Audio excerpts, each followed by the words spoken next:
week we're starting a brand new Chumash. That's why I wanted to share with you this parsha, this portion of the week.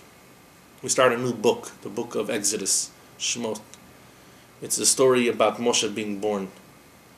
Right in the beginning of his birth, we find something fascinating, something so interesting about this little child that tells us everything we need to know about him and what he's going to be in the future.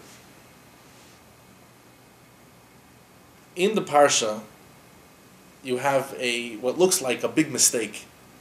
It seems to say that his mother, Moses' mother, gives birth to a baby, Moses, and she is afraid that the Egyptians are going to find the baby and throw him into the Nile, throw him into the water, which they were doing to all the children. The reason why Pharaoh made this decree to throw all the children into the Nile is because his astrologers were able to see the future, and they were able to tell that there's going to be a child, a male child, that's going to be born, that's going to take these Jews out of slavery. They weren't sure if it was going to be an Egyptian child, a Jewish child, so he decided he's going to throw all male children into the Nile River. Jews, Egyptians, doesn't matter. Moses' mother was afraid. She gave birth 3 months early, so she was able to hide him for 3 months, and no one suspected anything. But when the 9-month mark came, people came to check. Before they came to her house, she had already brought the baby in a basket. In the famous story, she puts him, everyone thinks, in the Nile. If you look in the parsha, the word is al sfat hayaor. She put him basuf, in the reeds, these tall grass, and she put the basket on the edge of the water, not in the water. When Batya, the daughter of Pharaoh, comes to bathe, and she finds the baby is found in the water. Sometimes, lahavdil, not to compare, but if you can have, in a book or a movie, an inconsistency, and these people who are movie buffs, they know how to find all the little nuances. Why in this scene is his hands dirty, and the next scene he doesn't wash his hands and his hands are clean? What's going on? It's a mistake in the movie. This is the Torah, lahavdil, not to compare. The Torah is perfect. Why does it say in the verse where she puts the baby, it's on the edge of the water? And why, when this woman, the daughter of Pharaoh, comes to bathe, she finds him in the water? Which one was it? The Torah explains, a holy rabbi explains, the Rogatchover, that in fact the mother of Moses, of Moshe, specifically put him at the edge of the water, not in the water. Why? The Nile River was an idol, one of the idols of the Egyptians, the main idol of the Egyptians. They served the Nile, because the Nile, in Egypt they had no rain, so they depended very heavily on the waters of the Nile rising and irrigating the fields and supplying them with the crop, which is their main economy. So they worshipped the Nile because of what it provided for them. According to Jewish law, which Yocheved, mother of Moses, she kept Torah law even before the Torah was given, you're not allowed to use an idol even to save a life. For her to use the water as a hiding place for the basket which held Moses is legally not allowed, so she put him specifically at the edge of the water. But the Torah says on the edge, she put him at the edge of the water. It was specific to let us know that she did not want to use the Nile to save her son, because you're not allowed to. When the daughter of Pharaoh comes to bathe, she wasn't coming just to wash herself. It says she was sort of using the Nile as a mikvah. She actually wanted to clean herself from the impurities of her father's palace. Her father was in a palace that was the headquarters of all sorcery and impurity, and she wanted to wash herself off from all of that. So she came to the Nile to get clean spiritually.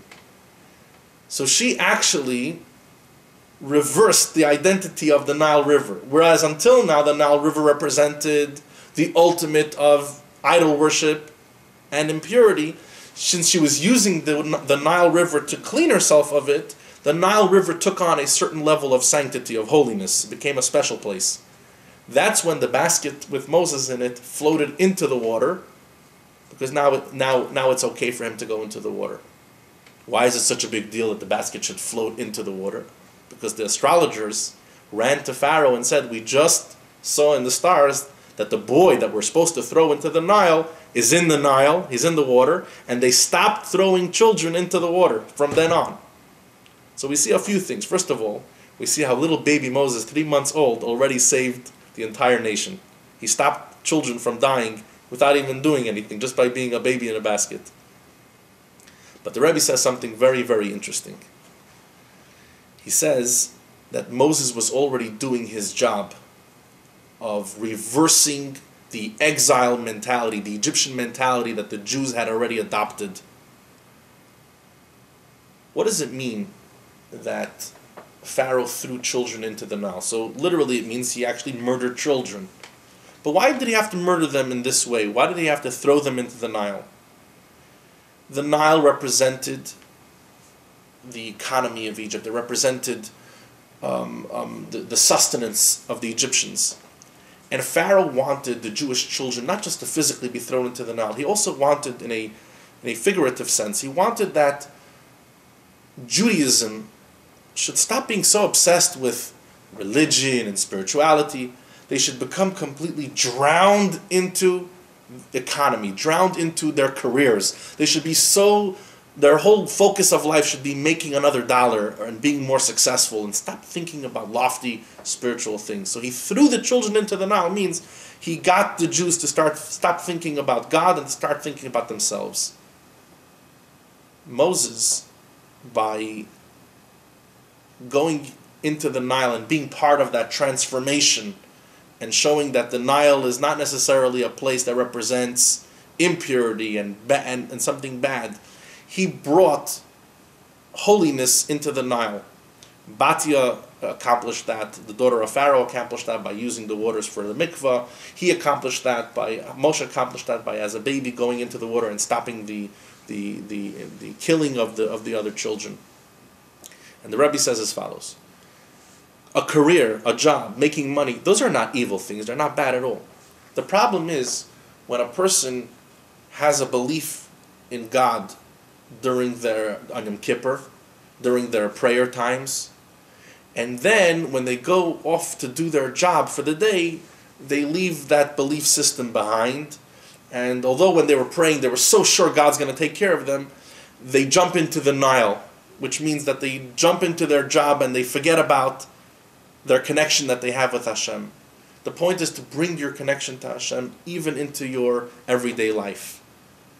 Not just to leave God in the synagogue, but to bring God along with you in your everyday, your mundane activities, in whatever it is that you happen to be doing. And that was really, Moshe was already at 3 months old, training the Jews to stop making the Nile something that's separate from God, like an idol, and to start thinking of the economy and careers and making money as something that is part and parcel. It's part of being Jewish. There's a Jewish way to do business. There's a Jewish way to be successful.